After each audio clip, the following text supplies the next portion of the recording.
नमस्कार दोस्तों, चीन अपनी चालाक नीतियों की वजह से हमेशा से ही जाना जाता है। चीन के व्यापारी अपना सस्ता और अच्छा दिखने वाला सामान विश्व के किसी भी देश के मार्केट में सप्लाई करके वहां की लोकल सप्लाई चेन यानी स्थानीय व्यापारियों के मार्केट शेयर पर कब्जा कर लेते हैं, जिसे हम डंपिंग भी कह सकते हैं। यह व्यापार की एक खतरनाक नीति मानी जाती है जो कि चीन हमेशा से ही अपनाता आ रहा है, क्योंकि इससे उस देश की डोमेस्टिक इंडस्ट्रीज को तो सस्ता सामान मिल जाता है, लेकिन वहां की बेसिक मटेरियल सप्लाई चेन को बहुत ज्यादा परेशानियों का सामना करना पड़ता है। इसीलिए भारत सरकार का ध्यान डंपिंग पर पड़ा। तब हमने एक के बाद एक करके कई सारे ऐसे नियम बनाए जिससे इन सामानों को देश के अंदर लाना मुश्किल हो जाए, ताकि हमारे देश के डोमेस्टिक सप्लायर के लिए काम करना मुश्किल भरा न हो। और अब एक बार और इसी रास्ते पे चलते हुए भारत सरकार ने एक और कार्रवाई को अंजाम देते हुए चीन को कड़ा संदेश दिया है। लेकिन सरकार के इस कदम का सिर्फ आर्थिक एंगल ही नहीं है, बल्कि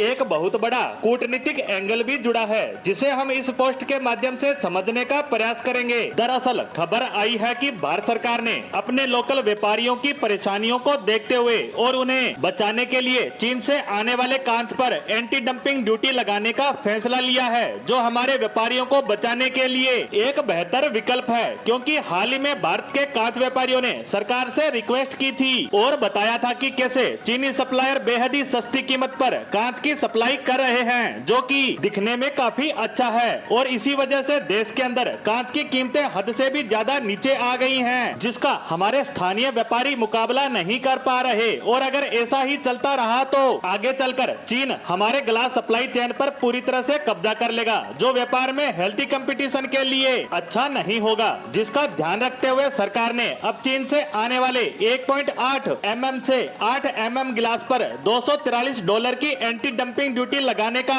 एक्शन प्लान तैयार किया है। मतलब ऐसे हर एक टन गिलास भारत को निर्यात करने के लिए सबसे पहले निर्यातकों को कांच की कीमत तो चुकानी होगी ही, और फिर उसके ऊपर से $243 अलग से देने पड़ेंगे। मतलब 20,000 के करीब ज्यादा कीमत चुकानी होगी, जिससे चीन से आयात होने वाले कांच की कीमत इतनी ज्यादा हो जाएगी कि वो कंज्यूमर मार्केट में कंपटीशन करने लायक नहीं रहेगा। और यही वजह है कि चीनी व्यापारी भारत के इस कदम को लेकर बहुत ज्यादा चिंतित दिख रहे हैं। इतना ही नहीं, भारत सरकार ये एंटी डंपिंग ड्यूटी अगले 5 सालों के लिए लागू करेगी। अगर वित्त मंत्रालय की तरफ से आने वाले समय में इस पर आधिकारिक रूप से मोहर लगा दी जाती है तो 2023 से लेकर 2028 तक कोई भी चीनी सप्लायर भारत में अपना सस्ता कांच सप्लाई नहीं कर सकेगा। इतना ही नहीं, इससे पहले भी भारत सरकार ने 2021 में ऐसी ही कार्रवाई करते हुए चीन की अलग अलग 5 गुड्स पर 5 साल के लिए एंटी डंपिंग ड्यूटी लगा दी थी, जिसमें